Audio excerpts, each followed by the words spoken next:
వర్షంలో తింటారు బజ్జీ, నువ్వేనా బుజ్జి. వెస్ట్ బెంగాల్లో ఉంటాది డార్జిలింగ్, నువ్వేనా డార్లింగ్. పాలకోవా ఉంటాది స్వీటు, మా పిల్ల చాలా క్యూటు. మిర్చి ఉంటాది ఘాటు, నా బిఎఫ్ చాలా హాటు. మా తాత చాలా ఓల్డ్, నువ్వేనా గోల్డ్. రే బంటి లేవరా. ఛీ, పొద్దు పొద్దునే వచ్చి డిస్టర్బ్ చేసావు కదా మమ్మీ. నేను నిన్ను డిస్టర్బ్ చేశానా? ఎలా?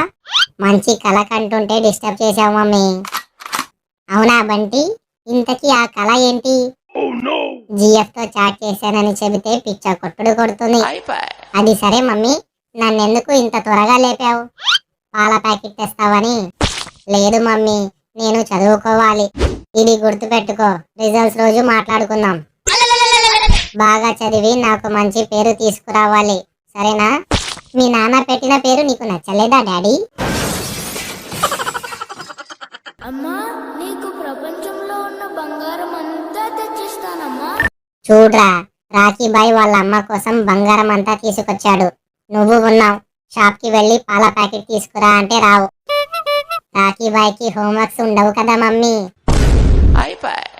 ముందు ఆ ఛానల్ మార్చు మమ్మీ. చూడ్రా, రామ్ చరణ్ ఎన్టీఆర్ ని కొరడాతో కొట్టినా సరే ఎన్టీఆర్ పాట ఎంత బాగా పాడుతున్నాడు. నువ్వు ఉన్నావు, మీ నాన్న బెల్ట్ తో కొట్టగానే పందిలారుస్తావు.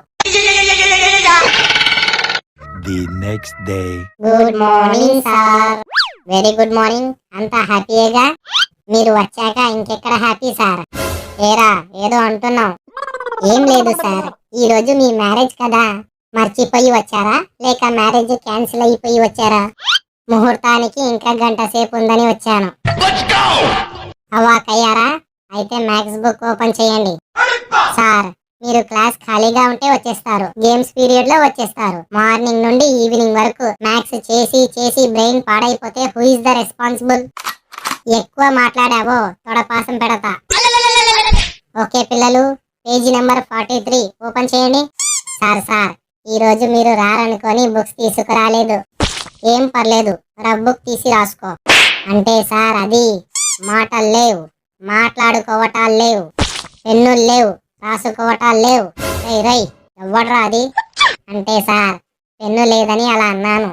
తీసుకో, ఈ పెన్నుతో రాసుకో. సార్, బుక్కులు లేకపోయినా పెన్నులు లేకపోయినా క్లాస్ మాత్రం జరగాలి, అంతే కదా సార్? అంతేగా. రే బంటి, నువ్వేం చేస్తావో నాకు తెలియదు. సార్ మాత్రం ఈరోజు క్లాస్ చెప్పకూడదు. సార్, మాకు కొన్ని డౌట్స్ ఉన్నాయి, క్లారిఫై చేస్తారా? క్లాస్ చెప్దామని వస్తే డౌట్లు అంటారేందిరా? అంటే మీరు మా డౌట్స్ క్లారిఫై చెయ్యరన్నమాట. ఓకే పిల్లలు, మీ డౌట్స్ ఏంటో అడగండి. Plus into plus is equal to plus అవుతుంది కదా సార్, మరి minus into minus is equal to plus ఎలా అవుతుంది? ఏరా, ఇది డౌటా? ఎస్ సార్, నాది సేమ్ డౌట్. నాకు తెలిసి మీరు డౌట్స్ అడుగుతున్నట్టు లేదు, కావాలనే టైం పాస్ చేస్తున్నారేమో అనిపిస్తుంది. ఏరా బంటి, మన ప్లాన్ సార్కి తెలిసిపోయిందా? ఇంకా తెలియలేదు, నువ్వు గట్టిగా అరిస్తే అప్పుడు తెలుస్తుంది. ఓకే పిల్లలు, plus into plus is equal to plus, ఇది మనందరికి తెలిసిందే. కానీ minus into minus is equal to plus ఎలా అవుతుందంటే, ముందు ఇక్కడున్న మైనస్ ఇక్కడ రాసుకుంటాం, ఆ తర్వాత ఈ మైనస్ ని నిలువుగా ఇక్కడ రాసుకుంటాం. So minus into minus is equal to plus. Super sir, మీరు పెద్ద సైంటిస్ట్ అవ్వాల్సింది. ఓకే పిల్లలు, మీ డౌట్స్ అయిపోతే క్లాస్ స్టార్ట్ చేద్దాం. నాకొక డౌట్ ఉంది సార్. 15 minutes later. ఓకే పిల్లలు, మీ అందరికి 10 days హాలిడేస్ ఇస్తున్నాం, ఫుల్ గా ఎంజాయ్ చేయండి. నేను చెప్పేది పూర్తి కాలేదు. పర్లేదు సార్, హాలిడేస్ అన్నారు కదా, ఫుల్ హ్యాపీ. హాలిడేస్ తో పాటు మీకు ఒక సర్ప్రైజ్ కూడా ఉంది. ఇంతకీ ఆ సర్ప్రైజ్ ఏంటి సార్? హాలిడేస్ లో మీ అందరికి ఫుల్ గా హోంవర్క్ ఇస్తున్నాం.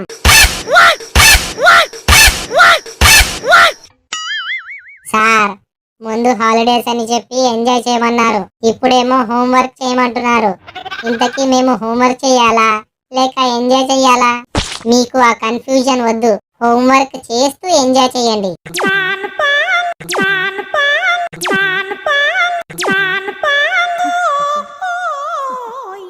చూసారుగా, వీడియో నచ్చితే లైక్ చేసి హోంవర్క్ చెయ్యని మీ ఫ్రెండ్స్ అందరికి షేర్ చేయండి. అలాగే మన ఛానల్ ని సబ్స్క్రైబ్ చేసి బెల్ బటన్ ని యాక్టివేట్ చేసుకోండి.